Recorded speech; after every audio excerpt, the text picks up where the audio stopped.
Hello viewers, জনপ্রিয় ধারাবাহিক নাটক এটা আমাদেরই গল্প এর ৪৭তম পর্বে আসছে দারুণ সব চমক। পর্বের শুরুতেই দেখা যাবে আবির, যে ফাহাদের সমস্ত টাকা নিয়ে হঠাৎ উধাও হয়ে গিয়েছিল, সে আবার হঠাৎ করেই প্রকাশে ফিরে আসবে। শুধু তাই নয়, সে ফাহাদকে ফোনও দেবে। আর সেই মুহূর্তেই ফাহাদ তার বর্তমান পরিস্থিতি সম্পর্কে সবকিছু জানাবে আবিরকে। অন্যদিকে সামিরকে বলা হবে সব জায়গা জমি বুঝে নিতে এবং দায়িত্ব নিতে।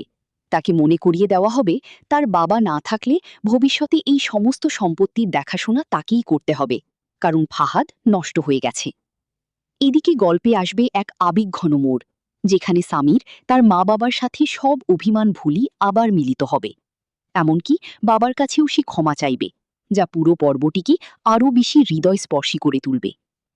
বন্ধুরা, এমনই একের পর এক আবেগঘন ও নাটকীয় দৃশ্য নিয়ে এটা আমাদেরই গল্পের ৪৭তম পর্ব আসছে আগামী বুধবার, ঠিক দুপুর ১২টায়, শুধুমাত্র সিনেমাওয়ালা এন্টারটেইনমেন্ট ইউটিউব চ্যানেলে।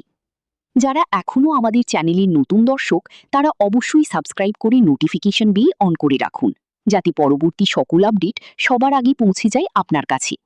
আজকের মতো এখানেই বিদায়।